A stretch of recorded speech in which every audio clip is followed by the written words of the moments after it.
दोस्तों नमस्कार। 30 मार्च को राजस्थान दिवस मनाया जाएगा। असम के माननीय राज्यपाल गुलाबचंद कटारिया के आह्वान पर इस संदर्भ में बैठक हुई। एक बैठक पहले हो चुकी थी, एक बैठक कल तेरापंथ धर्म स्थल में हुई, जिसमें राजभवन से उनके कई प्रतिनिधि आए। मारवाड़ी समाज के बड़ी संख्या में लोग उपस्थित थे। कैलाश काबरा जो प्रांतीय मारवाड़ी सम्मेलन के अध्यक्ष हैं, उनको कोऑर्डिनेटर बनाया गया, समन्वयक बनाया गया। उनके साथ सह समन्वयक मारवाड़ी मंच के प्रांतीय अध्यक्ष पंकज जालान को बनाया गया। उपस्थिति सराहनीय थी, अच्छा लगा। राज्यपाल भी प्रयास कर रहे हैं कि यहाँ जो विभिन्न समुदाय के लोग हैं, विभिन्न राज्यों से आकर यहाँ पर बस चुके हैं, यहाँ की सुजला सुफला भूमि में बसकर एकाकार हो चुके हैं, उन लोगों के जो राज्य है वहाँ की संस्कृति के उत्सव को भी मनाया जाए। और इसी लिहाज से राजस्थान उत्सव मनाया जा रहा है। और सुनने में आ रहा है कि वो बिहार उत्सव, उत्तर प्रदेश उत्सव, झारखंड उत्सव, उड़ीसा उत्सव, इस प्रकार अलग अलग राज्यों के स्थापना दिवस के दिन मनाएंगे। ये एक अच्छी पहल है। राज्यपाल की सोच बहुत अच्छी है, बहुत सकारात्मक है। राज्यपाल भी बहुत ही सकारात्मक व्यक्ति है। लंबा उनका राजनीतिक और सामाजिक जीवन रहा है। उसी के आधार पर वे लोगों से जुड़ते हैं, विनम्रता के साथ जुड़ते हैं। 24 घंटे उनके दरवाजे राज्य के लोगों के लिए खुले हुए हैं। कोई भी अपनी फरियाद लेकर उनके पास जा सकता है, वे उसे सुनते हैं और समाधान देने की कोशिश करते हैं। यहाँ भी राज्यपाल ने बहुत अच्छा और बहुत सकारात्मक कदम उठाया, इसमें कोई दो राय नहीं। वहाँ उपस्थिति भी अच्छी थी, यह भी एक बहुत अच्छी बात है। किंतु यह उपस्थिति उस समय कहाँ होती है जब मारवाड़ी समुदाय के या हिंदी भाषी समुदाय के लोगों को जरूरत होती है, जब हिंदी भाषी समुदाय के लोगों को आक्रमण का लक्ष्य किया जाता है, जब उग्र जातीयतावादी या राजनेताओं के लिए अपनी राजनीति साधने के लिए मारवाड़ी समाज के लोगों को टारगेट किया जाता है। यहां किसी आंसू या जातीयतावादी संगठन की बात मैं नहीं कर रहा, या किसी वीर लाचित सेना की बात मैं नहीं कर रहा। यहां मैं बात स्वयं असम के मुख्यमंत्री की भी कर रहा हूं। जब मुख्यमंत्री इस संदर्भ में बयान देते हैं कि असम में वसुंधरा योजना में बांग्लादेशी, मारवाड़ी और बिहारियों को पट्टा नहीं मिलेगा, जब आपको एक लाइन में बांग्लादेशियों के साथ खड़ा कर दिया जाता है, जबकि आप भारत के बोनाफाइड सिटीजन हैं, आप असम के बोनाफाइड सिटीजन हैं, आपका अधिकार है कि आप भारत के किसी भी कोने में रह सके, व्यापार वाणिज्य कर सके, और वहां की सरकार को आपको सुरक्षा देने का अधिकार है, आपको देना पड़ेगा, ये उनका कर्तव्य है। ऐसी स्थिति में जब मुख्यमंत्री ये बात बोलते हैं तो क्यों मारवाड़ी समाज या हिंदी भाषी समुदाय जो है वो चुप रहता है? क्यों ऐसी बैठकों का आयोजन नहीं होता? क्यों ऐसे ग्रुप नहीं खोले जाते जैसे राजभवन ग्रुप के नाम पर खोले गए? क्यों उसमें चर्चा नहीं हो सकती? क्यों नहीं होती है? क्यों जो हमारे संगठन है वो इस बात का प्रतिवाद नहीं करते? जब कुछ लोगों से बात होती है तो वो कहते हैं कि हम व्यापारी समुदाय के लोग हैं, वे डरते हैं कि कहीं उनके साथ कोई दुर्घटना नहीं हो जाए। किंतु जो राजनेता होते हैं वो बहुत समझदार होते हैं। मुख्यमंत्री भी बहुत मैच्योर पॉलिटिशियन है, वो अलग अलग समय में अलग अलग बयान जरूर देते हैं, किंतु इसका यह अर्थ नहीं है कि मुख्यमंत्री जब एक बयान आपके समाज के बारे में गलत बयानबाजी कर रहे हो तो आप उनका प्रतिरोध न करें, आप उनके बयान की आलोचना न करें और अपना प्रतिवाद दर्ज न करें। अगर आप प्रतिवाद दर्ज नहीं कराते हैं तो इसका मतलब है कि आपने किसी को भी छूट दे दी है, उन्हें भी छूट दे दी है कि वो आपके समाज और समुदाय के बारे में कुछ भी कहें। यह एक प्रश्न है।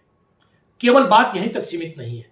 अभी कुछ दिनों पहले एक पत्रकार ने, उनके मनमाफिक कोई चीज नहीं हुई तो एक आईएएस ऑफिसर, एक डीसी को जो है वो अनाअखोमिया अधिकारी बता दिया और मुख्यमंत्री तक से मांग कर दी कि उनको हटा दिया जाए। उन्हें अनाअखोमिया क्यों कहा गया? आईएएस जो है वो अखिल भारतीय स्तर की सर्विसेज सेवा है, और असम के लोग उड़ीसा में जाते हैं, अन्य प्रांतों में जाते हैं, बंगाल में जाते हैं, दिल्ली में जाते हैं, और वहाँ के लोग यहाँ पर आते हैं। यह सेवा इसी प्रकार से देश भर में चलती है। और ऐसे आईएएस ऑफिसर के खिलाफ आपका अभाव हो सकता है, आपका कोई अभियोग हो सकता है, आपकी कोई शिकायत हो सकती है। उस शिकायत को दर्ज करने का तरीका होता है, किंतु आप जब उन्हें अनाअखोमिया या गैर असमिया बताते हैं तो यह एक बहुत बड़ा अपराध है। आप किस मानसिकता से, किस कुंठा से ग्रस्त है, वह बात सामने आती है। ऐसे ही अभी विधायक अखिल गोगोई ने अपने बयान में असम पुलिस के महानिदेशक को टारगेट कर लिया, यहां तक कि उनके जो परिवार, उनके जो पिता है या उनके जो पूर्वज है, उनको टारगेट कर लिया। उन्होंने संयम नहीं बरता। एक पूरी जिंदगी गुजर जाती है जीपी सिंह बनने में, जेपी सिंह का जो ट्रैक रिकॉर्ड है वो बहुत ही शानदार ट्रैक रिकॉर्ड है और उस पर किसी को भी गर्व हो सकता है। और ये गौरव की बात है कि असम पुलिस के महानिदेशक है, बहुत काबिल अफसर है। इसका मतलब ये नहीं है कि हम जेपी सिंह जी के सारी बातों से हम जो है सहमति व्यक्त करें, उनके साथ हमें असहमत होने का अधिकार है, किंतु जब हम असहमत होते हैं तो वहां एक जो है सभ्यता होनी पड़ेगी, वहां एक मर्यादा होनी पड़ेगी। उस मर्यादा के अनुरूप हम उनके साथ हमेशा असहमत हो सकते हैं। वो एक मैच्योर्ड व्यक्ति है और उन्होंने बहुत सुंदर जवाब अखिल गोगोई को दिया कि कानून के द्वार खुले हुए हैं, आप मेरे से असहमति जो है प्रकट कर सकते हैं, कानूनन रास्ता अपना सकते हैं, किंतु मेरे पिता और मेरे पूर्वजों को या उनके खिलाफ बोलने का अधिकार आपको नहीं। ऐसे ही विभिन्न समय में मारवाड़ी समुदाय के लोगों को टारगेट किया जाता है। हाल ही में जब हमने देखा कि कार्बी आंगलोंग में हिंदी भाषी समुदाय के 1983 परिवारों को विस्थापित किए जाने की बात हुई तो सारे संगठन चुप है। यहां पर भी मारवाड़ी समुदाय के लोगों को भी बोलने की जरूरत थी, क्योंकि अगर आप ये सोचते हैं कि पड़ोसी के घर में आग लगी है और मेरे घर में नहीं है, आप चुप रहेंगे तो आग की लपटें आपके घर तक भी पहुंचेगी और पहुंची। जो लोग विभिन्न संगठन और संस्थाएं करते हैं उन्हें एक बार प्रमोद शराब के साथ बैठना चाहिए, उन्हें एक बार अनिल जैना के साथ बैठना चाहिए, उन्हें एक बार अरुण बजाज के साथ बैठना चाहिए और उनसे पूछना चाहिए कि किस प्रकार से उस समय मारवाड़ी युवा मंच ने काम किया जब 1990 का दौर था। 90 और 85 के बाद का जो दौर था, विशेषकर 85 और 90 का जो दौर था, उस दौर में कैसे ट्रैक टू डिप्लोमेसी के तहत उन्होंने न सिर्फ उस समय का जो उग्र आंदोलन था, समाज को जिसने लक्ष्य कर लिया था, उस आंदोलन को जो है लाइन पर लाने में, पटरी में लाने में विभिन्न ट्रैक टू डिप्लोमेसी की तरह पिछले चैनल से, पिछले दरवाजे से उन्होंने काम किया। आज सीएए का मामला उठ रहा है। मारवाड़ी समाज या हिंदी भाषी समाज की इसमें क्या भूमिका होनी चाहिए? हम 30 जनगोष्ठी या भूमिपुत्र में शामिल किए जाने की मांग तो करते हैं। हम कहते हैं कि हम भी यहाँ के भूमिपुत्र, हम यहीं के रहने वाले हैं, हम असमिया मारवाड़ी है, किंतु हमारी एक भूमिका यहाँ पर होनी पड़ेगी। सीएए को लेकर मारवाड़ी और मारवाड़ी संगठनों की क्या स्थिति है, ये हम आज तक तय नहीं कर पाए।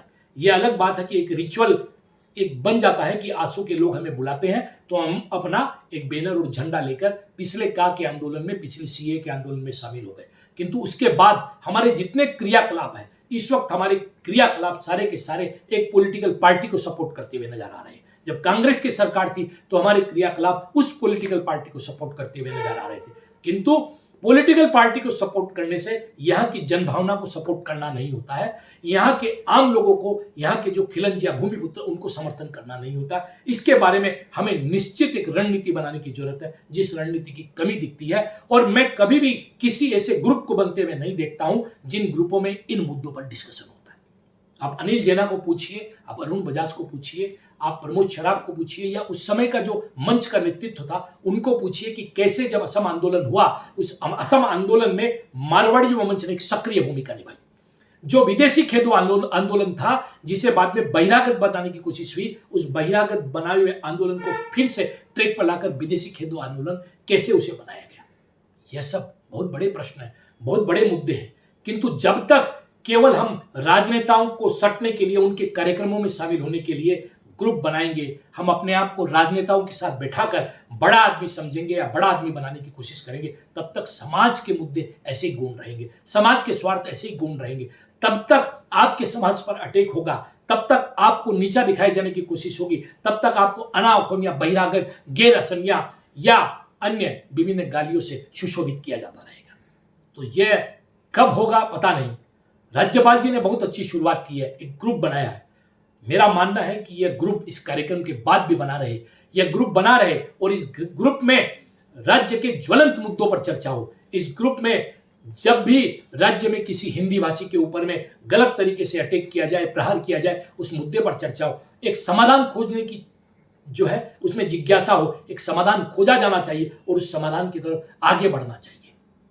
अगर ये सारी बातें नहीं होती है तो किसी भी दिवस का मनाया जाना यहाँ पूर्णतया अप्रासंगिक है। हम अपनी अपनी डफली लेंगे, अपने अपने राग बजाएंगे, अपनी अपनी फोटो उतारेंगे और हिंदी अखबारों के किसी कोने में देकर, काट कर, कटिंग रखकर अपने घर में खुश होते हुए नजर आएंगे। इसके अलावा कोई भी प्रासंगिकता ऐसे ग्रुपों की कभी नहीं होगी। ये बहुत गंभीर मुद्दा है, ये आपका मुद्दा है, ये मेरा मुद्दा है, ये मारवाड़ी समाज का मुद्दा है, ये हिंदी भाषी समाज का मुद्दा है।